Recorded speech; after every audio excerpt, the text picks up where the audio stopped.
Bienvenidos una semana más a Scanners, el podcast de actualidad cinematográfica en el que comentamos los estrenos del fin de semana. Hoy os vamos a hablar de los del 29 de marzo de 2019 y en este programa escucharéis a Alex Manzano, Dani Lobato y quien os habla, Miguel Ángel Tejero. En los contenidos del programa empezaremos como siempre repasando el resto de estrenos para luego meternos de lleno con las críticas de Dumbo, la nueva reimaginación de un clásico de la animación de Disney por parte de Tim Burton. Nación Salvaje, una comedia negra a caballo entre el thriller y el cine adolescente que pone en la picota el uso de las redes sociales y los conflictos que su uso puede conllevar. Y en este programa incluiremos la reseña del recientemente salido al mercado Blu-ray de la película Overlord, donde repasaremos los contenidos adicionales y la calidad del producto final. Y escucharemos una reseña desde el Festival Internacional de Cine de Las Palmas de Gran Canaria, ya que Alex Manzano se encuentra allí cubriendo la 19ª edición. Repasaremos vuestros comentarios y analizaremos la taquilla ya para concluir. Así que, sin más, comenzamos.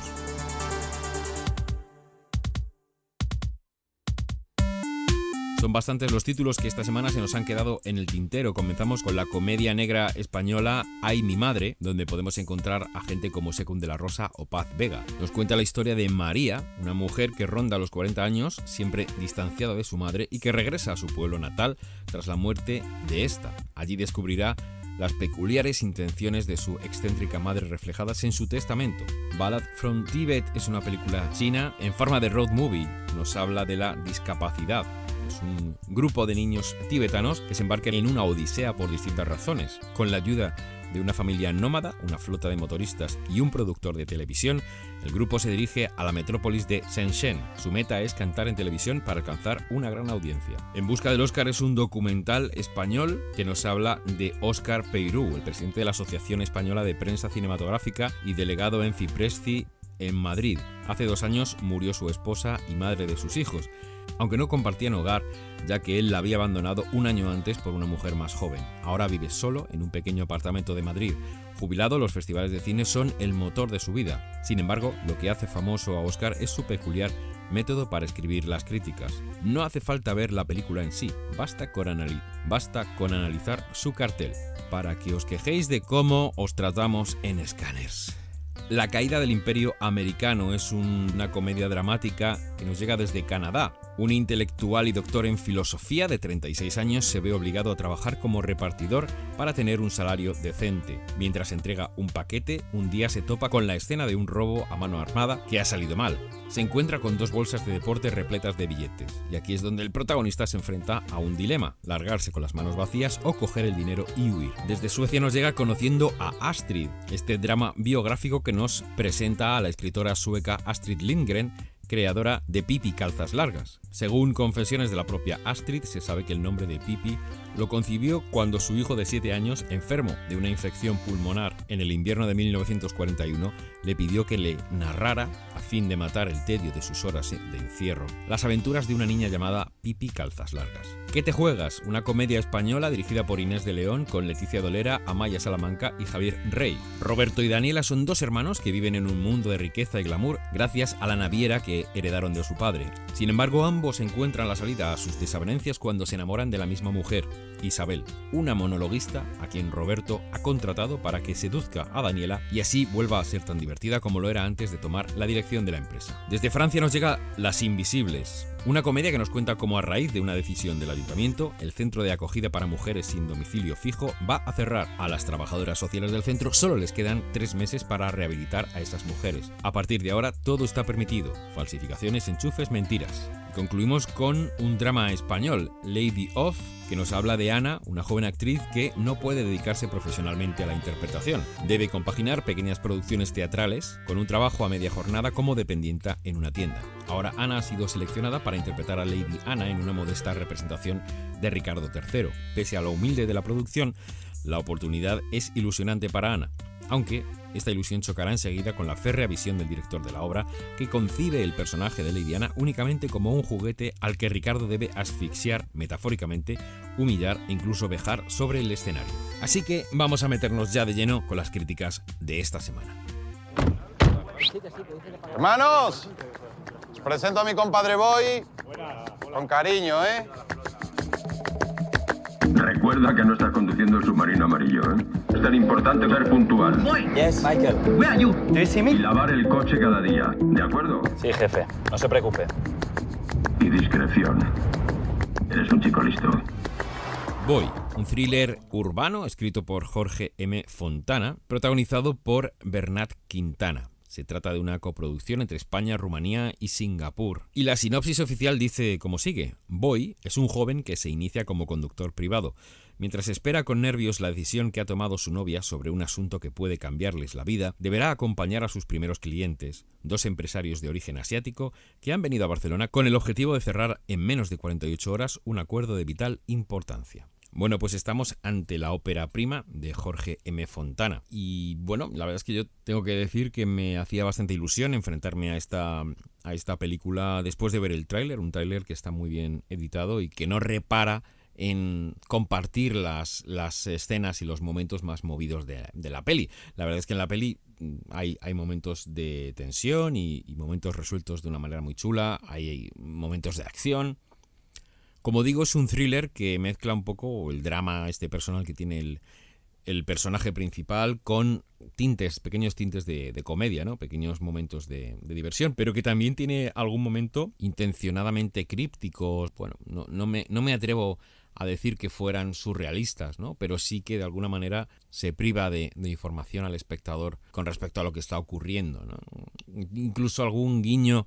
Yo quiero verlo como un guiño, como un homenaje al cine de David Lynch, donde, bueno, entramos en un local donde hay una señora con el pelo blanco tocando la trompeta, o incluso vemos algún enano en pantalla que no sabemos de dónde sale, ¿no? Esto, yo es que insisto que lo veo casi como una referencia directa, no ya al cine de Lynch, sino al chiste aquel que salía en Vivir rodando, ¿no? En Living in Oblivion, de Tom DiCillo, ¿no? Donde aparecía Peter Dinklage y le echaba la bronca al director de la película que estaban rodando porque por el mero hecho de que aparezca un enano ya tiene que ser esto una secuencia onírica, ¿no? Bueno, pues es lo que me recordó en algunos momentos Boy, ¿no?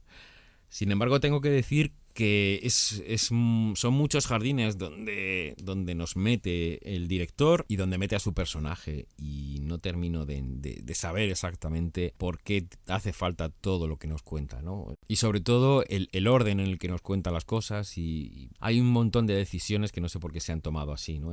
Incluso cuando se nos priva de información. Yo creo que no es un problema intentar ser ambicioso en una primera película, pero creo que sí que sería interesante que una primera película fuera un producto inequívoco y un producto muy claro. Insisto, no estamos ante David Lynch.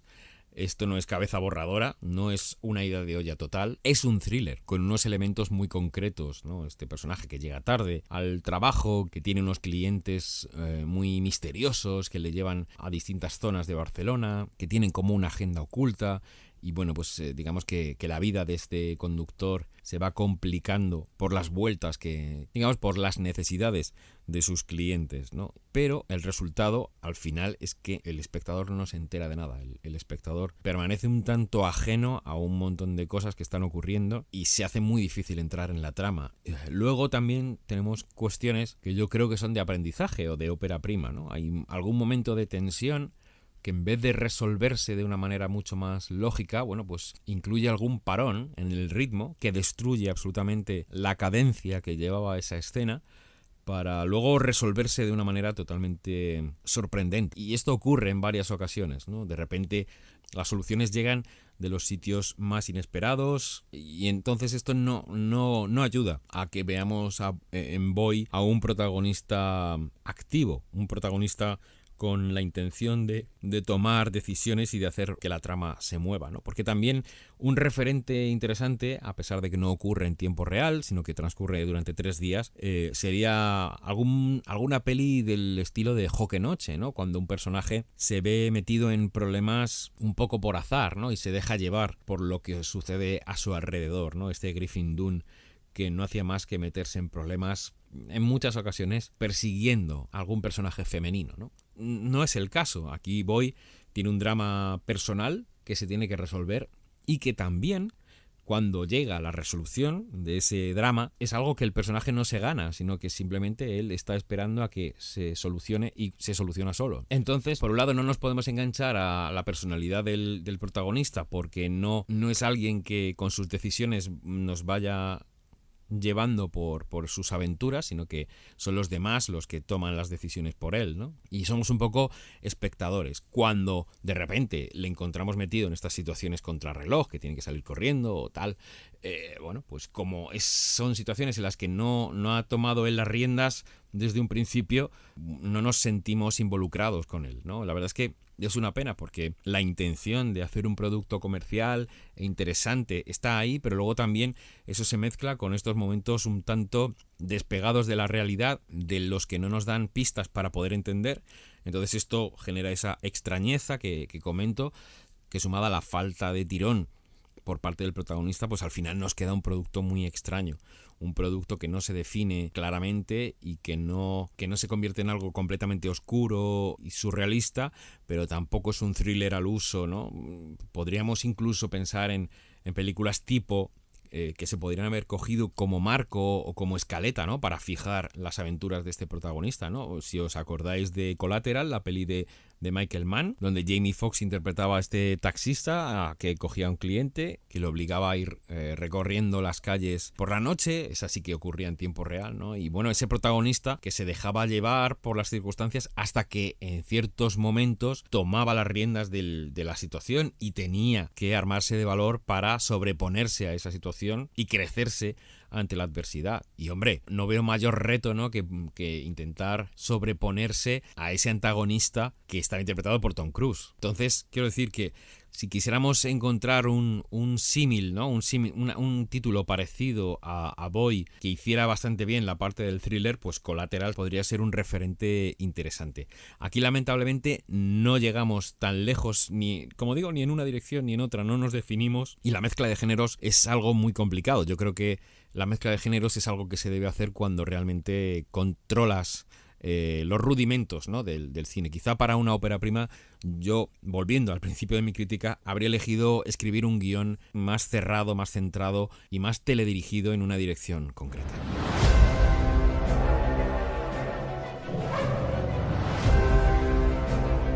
Posees algo excepcional. Eres prodigioso. Eres misterioso. Eres mágico. ¡Oh! Ven conmigo. Volaremos juntos sobre las alas de ese elefante.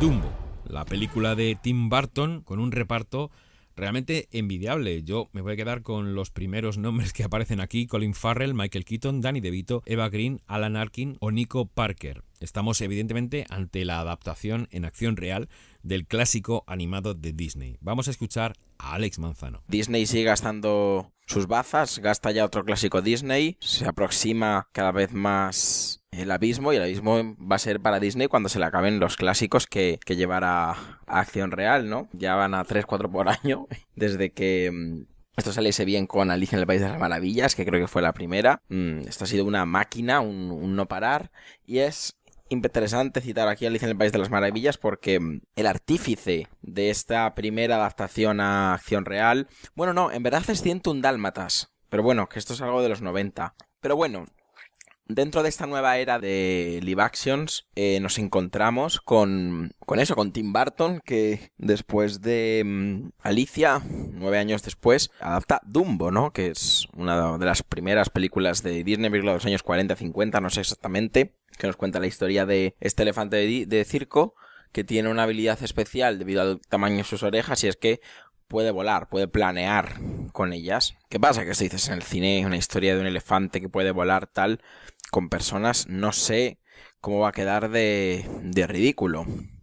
Pues bueno, no queda ridículo, pero no es Dumbo. Han cambiado el punto de vista de la historia, y yo creo que es que no es que la hayan reinventado, simplemente que han cambiado el punto de vista y ya está. Esta historia está contada desde el punto de vista de los dueños del circo, de los dueños de Dumbo, y un poco pues sus historias personales y demás, y cómo afrontan ellos vivir con este elefante y demás. ¿Qué sucede? Que esto al final es todo un pretexto postmoderno para dar un mensaje animalista, que bueno, que puede funcionar, pero no me creo que en un circo de los años del final del siglo XIX pues nadie se plantee nada de eso, y eso no quiere decir que esté mal el mensaje que dan, porque yo estoy totalmente en contra de que se utilicen a los pobres bichos en los circos, pero no sé, si quieres hacer una película animalista, no me hagas un Dumbo en el siglo XIX, ¿por qué no? Que entiendo que para los niños pues es interesante el punto de vista, de que aprendan que hay que respetar a los animales, tal, pero en fin. Pero bueno, yéndonos a lo que es este Dumbo, a mí es que me parece una película que, sin estar mal, porque no está mal y me parecería muy feo cebarme con ella, no aporta nada. Pero lo que viene a ser nada es una película súper insulsa, es una película que los personajes, a mí por lo menos, no me interesan lo más mínimo. El conflicto este que me plantean de los animales, el no sé qué, enfrentarse al creciente capitalismo, ¿no? Que también es algo que está planteado en la película. Me parece muy estúpido y hasta muy hipócrita cuando lo haces desde una película de Disney. Pero bueno, yo qué sé. Y luego se me hace muy largas. Son casi 2 horas de idas y venidas. Luego al final aquello se convierte en una película de superhéroes en el que Dumbo puede hacer de todo. No sé, creo que lo que molaba de la película original es que él podía volar, pero él era muy consciente de sus propias limitaciones, y de hecho era un poco el juego de ello. El momento más bonito de Dumbo y más cruel, que es cuando le mece su mamá desde la jaula, está aquí, pero claro, es que no es ni la mitad de tierno, porque no dejan de ser elefantes digitales, porque ha sido muy fuerte usar elefantes reales cuando está criticando eso precisamente, que bueno, que pues cuelan, pero es que como que a mí es una película que no me transmite nada, sobre todo porque la veo tan excesivamente artificial, o sea, veo tanto efecto, es que no veo una película, veo un montón de gente en ordenadores diseñando muñequitos. Entonces, no sé, ya yo el problema que tengo también, creo que si me hubieran hecho esto de forma aislada, pues quizá lo hubiera disfrutado más. Pero es que es algo como que no entiendo que exista. O sea, es que me saca de quicio. Y ojo, cuando fui a verla fui con ganas, pero luego cuando me siento y veo otra vez lo mismo, digo, ay, es que ¿esto para qué? ¿Por qué? ¿Quién ha pedido esto? Es que si quiero que mi hijo descubra Dumbo, me compro el Blu-ray de Dumbo y se lo pongo. O me haré la plataforma esta de Disney Plus y ya la verá, pero es como, ¿por qué tiene que descubrir el niño Dumbo con una versión tan artificial, tan cutre, tan todo? O sea, es que no me convence por eso, porque es como y sí, es una película que busca solo sacar la pasta, que sí, que el cine es un negocio y tal, pero es que llega un punto ya que es que yo digo, es que esto no puede ser más otra vez. Es como, a mí me dieron ganas de salir y preguntar, ¿Quién ha pedido esto? Vamos a ver. Y luego lo que me da mucha rabia es que es una película súper impersonal. Y me da rabia cuando tienes detrás a un director como Tim Burton, que definitivamente está muerto. Tim Burton, me digan lo que me digan, porque el otro día me decían, no es tan buen director, tiene suerte. No, perdona, un tío que me ha hecho una película como Dos Manos Tijeras, Big Fish o un Charlie Fábrica de Chocolate, incluso Sweeney Todd, es un gran director. Y tiene un estilo maravilloso en el que te puede gustar más o menos, pero está claro que hay un sello, que hay un autor. Pero es que esto ya es Tim Burton en piloto automático dirigiendo. Es que no hay ninguna escena, ningún detalle que diga, está Tim Burton ahí, porque hasta en Big Eyes, que es una película que es de encargo, que está muy bien dirigida, se veía algo, aunque fuera en la relación que tenían los personajes y demás. Es que aquí nada, es como, ¡hala! Venga, pincha 3, pincha 5, es como, tío, no, es que no. Y luego, ¿cuánta película está hecha ya? No está hecha ni en set, estará hecha en ordenadores. Es que, no sé, tío, a mí ya me cabrea, porque es que siento que no veo cine, siento que veo, pues eso, muñecajos y no precisamente los muñecajos de una película de animación, ¿sabes? Entonces, no sé, a mí sinceramente es una película que es que me parece innecesaria, me parece inútil, me parece es que ya os digo que no es mala película tampoco, pero es como, bueno, es un guión que patina mucho, pero que bueno, la película como producto funciona, pero el otro día lo hablaba con unos compañeros. Disney, a lo largo de sus casi 100 años de historia, tiene obras maestras a cascoporro. Tú vas al cine de los 90 de Disney y tiene cosas maravillosas. Pero es que ya ahora mismo, en el siglo XXI, ¿qué ha aportado Disney? Que no sea Marvel o que no sea Pixar. ¿Qué ha aportado? Nada, es que no ha aportado absolutamente nada. Vaiana, es una película de la que nos vamos a olvidar todos. Frozen, me encanta, pero igual, al final es un modelo de película que ya habían hecho antes. Es que no han aportado absolutamente nada, simplemente una factoría que crece, crece y crece y nos devora a todos. Entonces, no sé, a mí sinceramente es una película que me da pena y me hace plantearme todo esto, decir, es que son películas que están destinadas a acabar en su superplataforma y están pensándolas para eso, no sé, no hay un fin, una mínima ambición artística. Y creo que hay muchos blockbusters en los que antes la había, pero es lo que hay, es el mercado, amigo, como decía Montoro.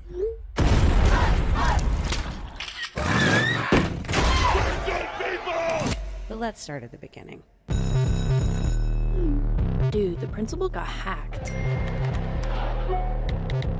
I'll give him like 5 days before he commits suicide. Nación Salvaje. Sam Levinson escribe y dirige esta comedia negra que mezcla también con el thriller y, bueno, lógicamente, el cine adolescente. En el reparto encontramos a Bella Thorne, Bill Skarsgård, Susan Misner o Joel McHale, entre otros. Es un título que se ha podido ver ya en distintos festivales. Vamos a escuchar a Dani Lovato. Después de verla en espacios como el Festival de Sitges o la reciente muestra Sci-Fi, por fin llega a salas comerciales Nación Salvaje, película de Sam Levinson que dirige y escribe, que aborda la histeria colectiva que se produce en el pueblo de Salem a causa de unas revelaciones acerca del pasado de determinadas personas de la comunidad y cómo las conversaciones privadas por WhatsApp, el Messenger, mails, este tipo de información privada de gente de la comunidad, de gente de Salem, sale a la luz y empieza a haber un escarnio público a determinadas personas, empieza a haber, como decía, una histeria colectiva que acaba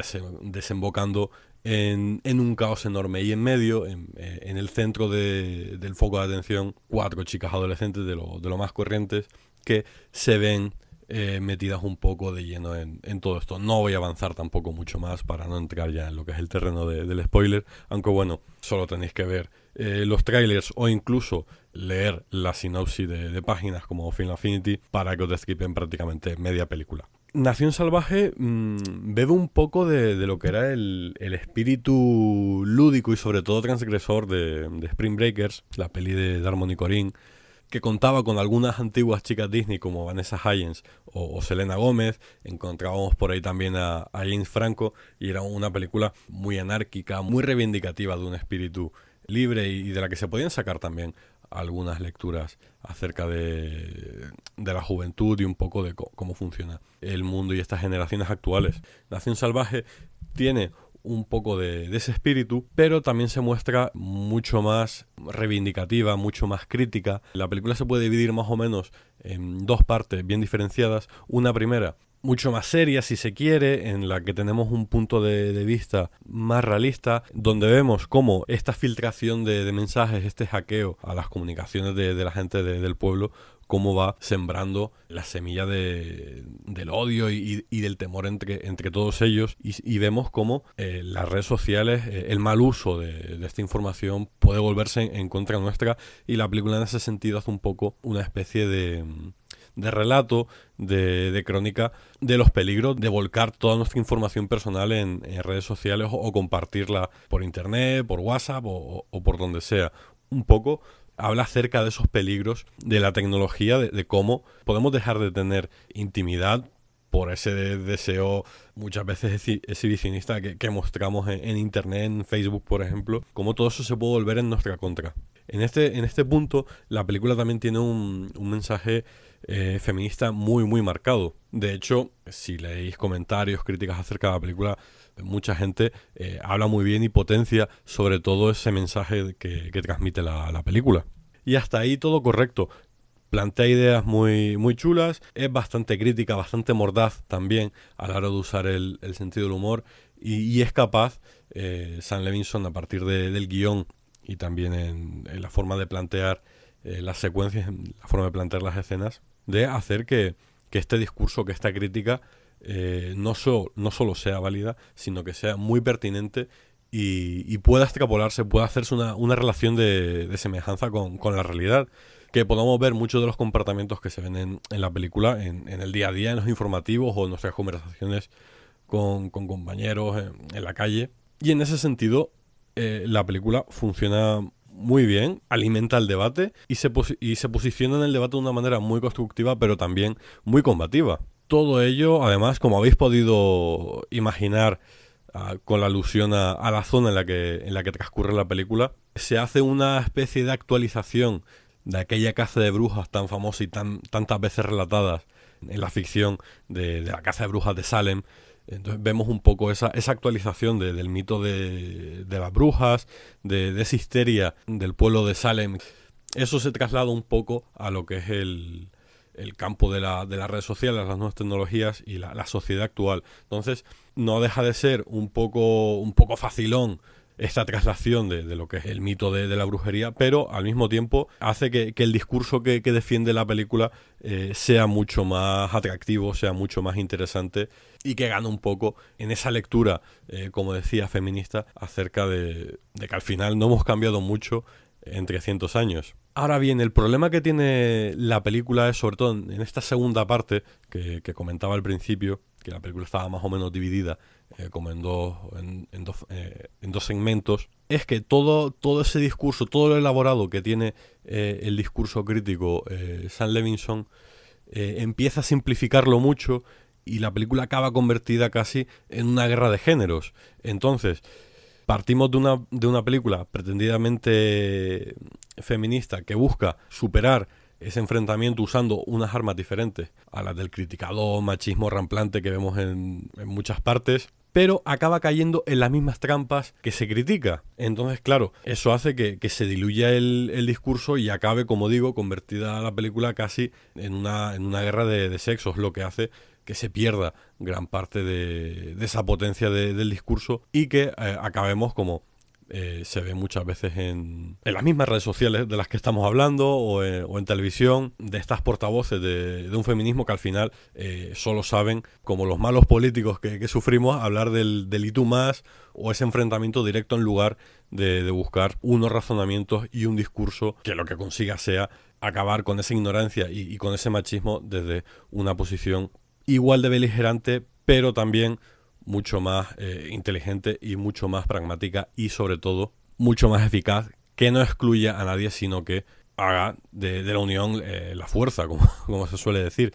El problema es que al final lo que hace es buscar un enfrentamiento entre las protagonistas de la película con el pueblo enloquecido y acaba cayendo mucho en tópicos y en esta simpleza del discurso. Y es una pena porque toda esa primera parte de la película tiene muchísima fuerza, apunta muy bien, da con el dedo en la llaga en muchas ocasiones y todo eso termina perdiéndose un poquito, también motivado por el tono y la forma que coge la cinta en esa segunda parte, en la que el caos se apodera de todo y salimos de esa atmósfera más realista, de ese anclaje con la realidad, a una propuesta muy enloquecida, muy disparatada, en la que vemos a gente cargada, con rifles de asalto, pegando tiros por doquier, en donde la locura hace acto de presencia y cualquier cosa parece posible y todo el mundo se envilece mucho y se deja llevar por esa sed de sangre y de destrucción. Que por otra parte, como metáfora del rumbo que está siguiendo la sociedad, es también muy interesante y refleja esta falta de reflexión y de templanza en muchas de las cosas que se dicen o que se hacen. Pero, por cerrar con lo que iba diciendo, hace también que la película caiga en su propia trampa y que no termine siendo todo lo transgresora y crítica que presume de ser.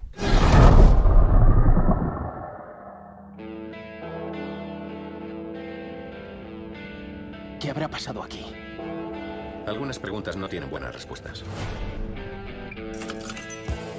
Boyce, averigua qué hay dentro de esas instalaciones. ¿Qué cojones es eso? Overlord ha salido al mercado en sus formatos domésticos. Os hablamos ya de la película en su estreno y fue, si no recuerdo mal, Alex Manzano el que nos hizo una reseña en la que, valoraba muy positivamente toda la parte divertida y lúdica de la peli. Por mi parte, yo no la había visto. La verdad es que tengo que decir que me ha sorprendido muy, muy gratamente esta producción de JJ Abrams. Si os acordáis, hace mucho tiempo, cuando yo conocí de la creación de este título, pensé que podría estar involucrado en el universo Cloverfield y evidentemente no es así, ¿no? Pero ya cualquier cosa que no sepamos de dónde viene, que salga de los estudios Bad Robot, yo voy a pensar automáticamente que viene de Cloverfield, y no voy a empezar a hablaros ahora de Monstruoso, que es una peli que me encanta, y que esa secuela extraña que se sacaron de la manga, Ten Cloverfield Lane, me gustó mucho. Overlord, nada que ver con Cloverfield. La verdad es que los que hemos disfrutado con productos bélicos del estilo de Salvar al Soldado Ryan, o por supuesto la genial Hermanos de Sangre, vamos a ver aquí muchos puntos en común, ¿no? Y hay un detalle muy interesante que además surge, ¿no?, de los extras del Blu-ray, y es que la diseñadora de vestuario es la misma que trabajó en esas dos producciones, ¿no? Y de hecho las redes que llevan los cascos, los soldados norteamericanos, son las mismas que se utilizaron, ¿no?, en Salvar al Soldado Ryan. Esto es algo que le hacía mucha ilusión al director. Julius Avery es un director debutante, tiene algún producto anterior, pero digamos que este es su gran estreno en Hollywood, y en general la verdad es que se defiende muy bien en cualquier tipo de terreno. Trabaja con efectos visuales, trabaja con actores, trabaja con grandes momentos de acción, y luego trabaja también muy bien con toda la parte de efectos físicos, de maquillaje y toda la parte más gráfica, más violenta, ¿no? La verdad es que se le da bastante bien este aspecto. Es una peli que en los 80 podría haber rodado perfectamente John Carpenter. Sin desmerecer al maestro, evidentemente, al director de Overlord le falta todavía mucho, pero sí que tiene cierta tendencia, ¿no?, a llevarnos al terreno conocido. Por ejemplo, la música.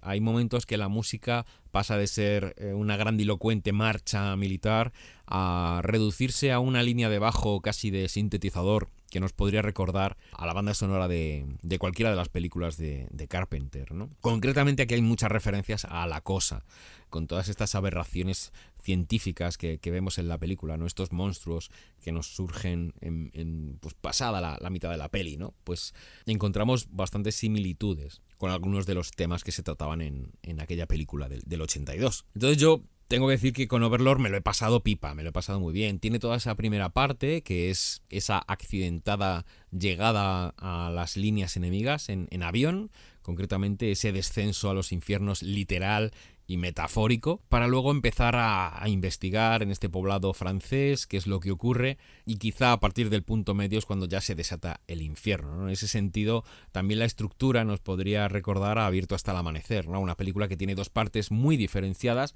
y la segunda parte es la que se dedica a los monstruos. Y quizá esa es la parte más divertida. La cinta está llena de tropos ya conocidos, de estereotipos, de clichés, y bueno, pues a partir de ese momento hay verdaderas locuras hechas en látex, apoyadas con un poquito de efecto digital que le da ese punto, ¿no? Hay algún momento muy, muy logrado y que a mí me consiguió engañar. Hay uno de estos personajes deformes al que le falta un brazo, y yo pensé que se había rodado con un actor al que realmente le faltaba una extremidad, y gracias a los contenidos adicionales he descubierto que no, que era un señor al que le habían cubierto de látex y que le habían pintado una mano de verde para luego borrarse, ¿no? Y bueno, el resultado es francamente muy, muy, muy potente. Tengo que decir que me han gustado mucho los contenidos adicionales de Overlord. En total es un documental de 50 minutos donde nos describen todo el proceso de producción, donde vemos muy bien momentos del rodaje comentados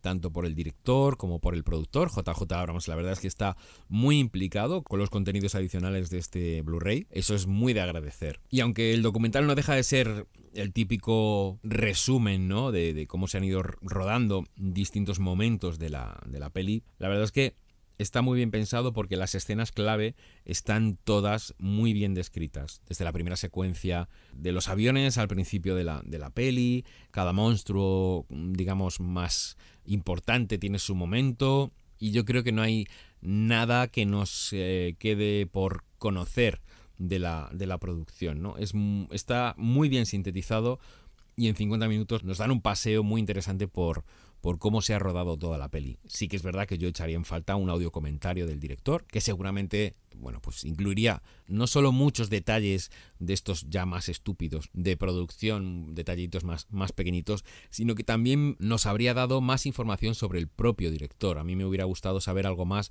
sobre este hombre, al que yo le preveo un futuro interesante en Hollywood, pero del que todavía no sé qué esperar, no sé por dónde van a ir los tiros de sus próximas producciones. Si os gustó Overlord en el cine, para mí es una compra obligada. Y si no habéis visto Overlord, tenéis que darle una oportunidad. Si os gusta el cine de género, yo creo que lo vais a pasar bastante bien. No es una peli de estas comerciales que tontea con el terror y con el género, no.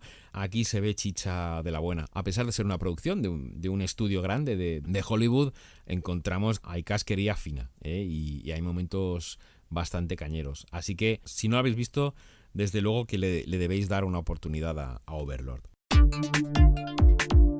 Bueno, pues Alex está dándonos envidia a todos. Ha viajado al Festival Internacional de Cine de Las Palmas de Gran Canaria y de momento lo está disfrutando a tope. Vamos a escuchar qué tiene que contarnos.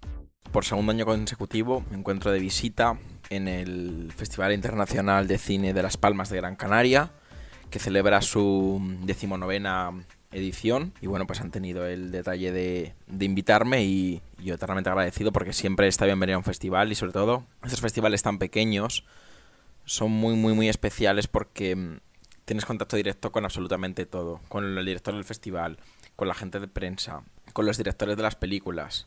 Por ejemplo, esta semana yo aquí he podido cenar con Rita Acevedo, que es una directora portuguesa a la que yo admiro muchísimo y que ha estrenado aquí su nueva y preciosísima película, La Portuguesa, que se estrena en salas en abril, y ya hablaré de ella.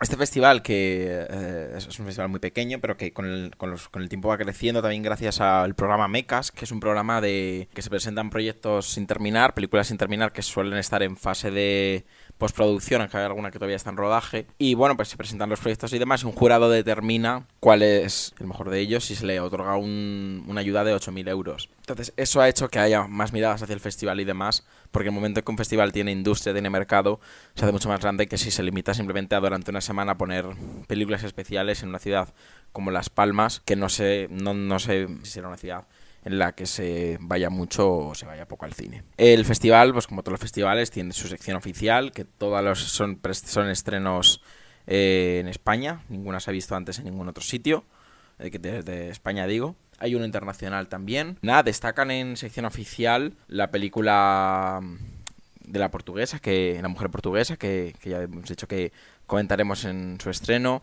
La nueva película de Luis Miñarro, Love Me Not, con Ingrid García Johnson, que bueno, a mí no me ha gustado mucho, la verdad. Una película que lo que hace es reinterpretar la historia bíblica de Salomé, y se la lleva a Oriente Medio, a una guerra en Oriente Medio también, pero también hay catalanes, hay mexicanos. Y juega también a hablar de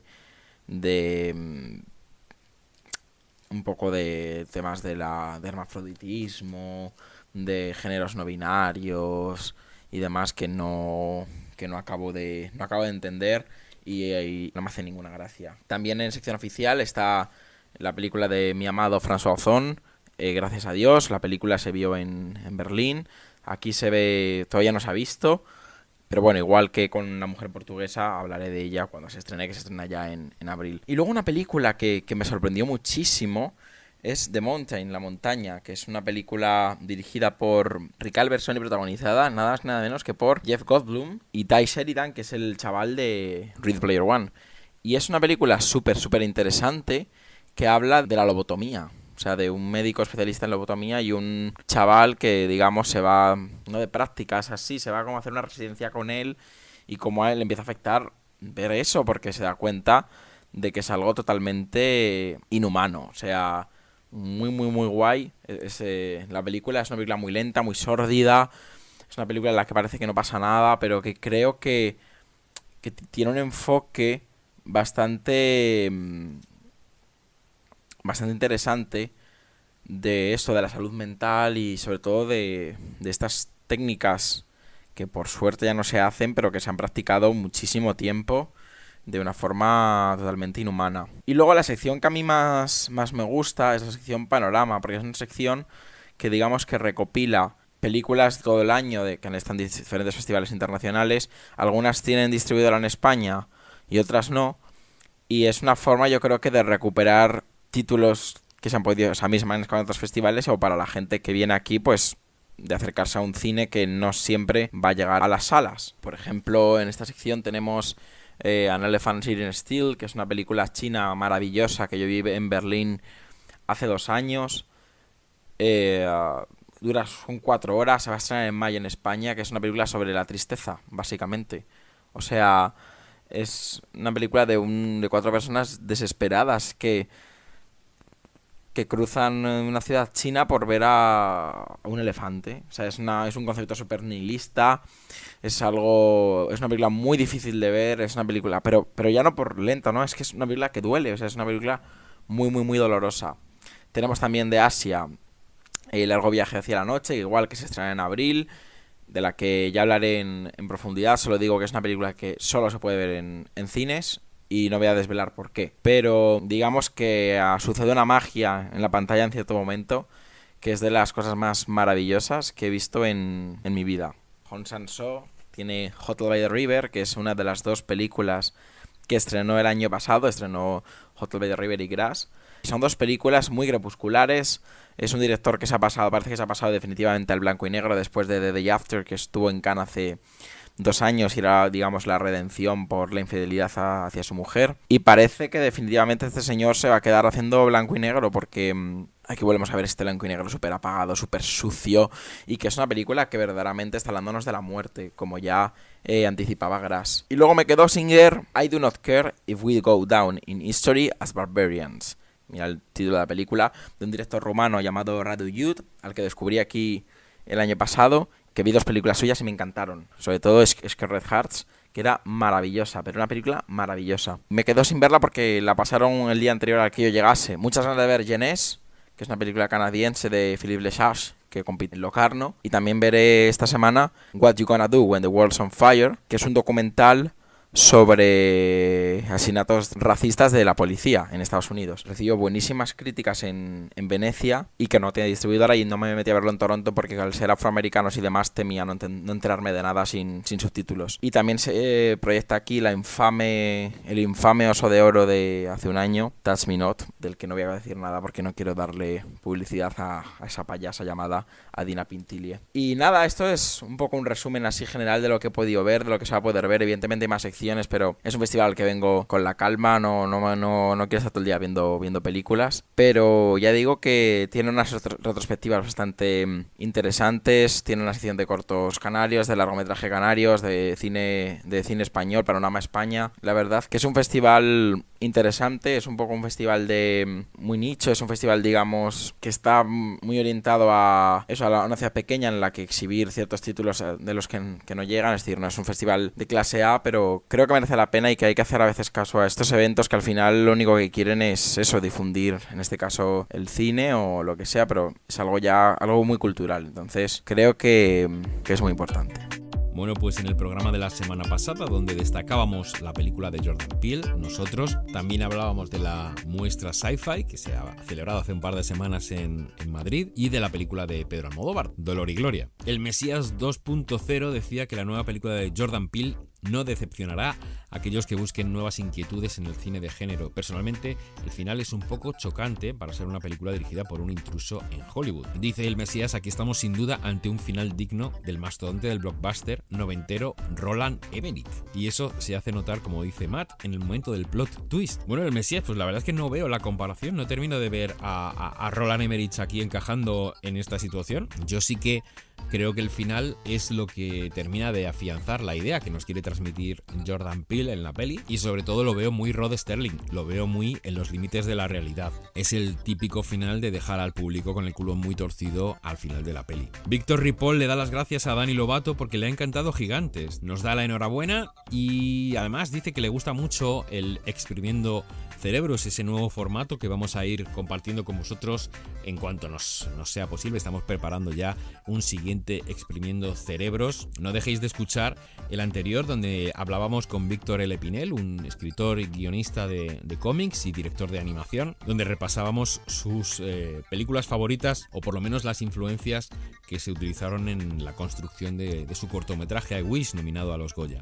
Stonet dice que ha visto Nosotros y discrepa de la mayoría de opiniones, incluida la del podcast. Al principio se le hizo muy lenta, cuando conocemos el conflicto la película para él mejora un poco, pero se vuelve un tanto confusa. Y bueno, yo personalmente creo que eso es lo que busca el cineasta. Dice que no sabemos qué son esos seres que se aparecen en la puerta de la casa de la familia, si son fantasmas o clones o qué.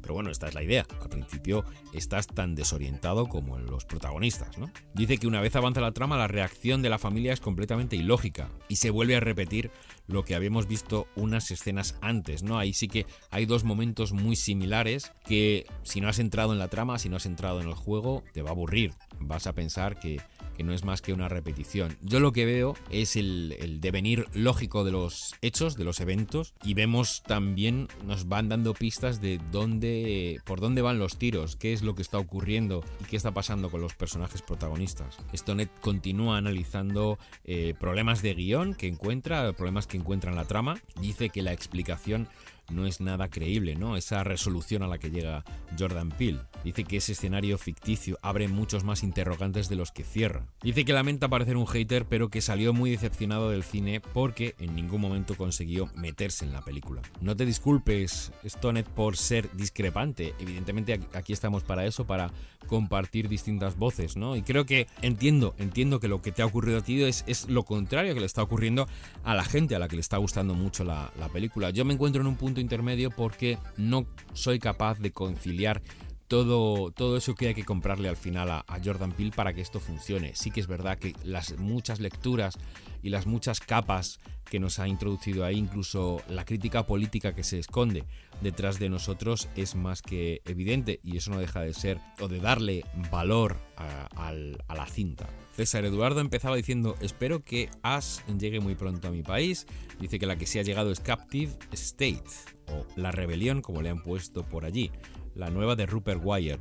Dice que es una película que va por la misma senda de Split. Mucho diálogo, giros insospechados y un final sorprendente. No podría recomendarla porque, aunque la premisa es atractiva, nunca profundiza.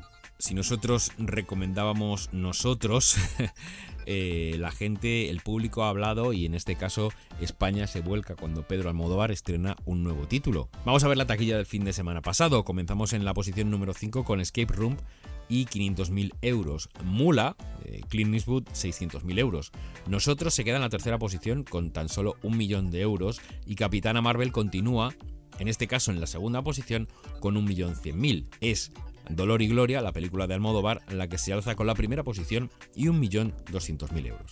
Por comentar algún dato así a nivel global, Capitana Marvel lleva acumulados más de 900 millones de dólares en todo el mundo, evidentemente. El exitazo de Jordan Peele y de Nosotros reside en que en Estados Unidos hizo más de 70 millones de dólares el fin de semana del estreno, que es una cantidad bastante bestia. En este top 15 mundial, la única película que se acerca a la cantidad de la Capitana Marvel sería Bohemian Rhapsody, que continúa haciendo dinero y que ha acumulado 889 millones de dólares, que se dice pronto. Y la que posiblemente esté dando más dinero de lo que se esperaba es Escape Room, casi está arañando ya los 150 millones de dólares, así que prepararos para un Escape Room 2 en breve.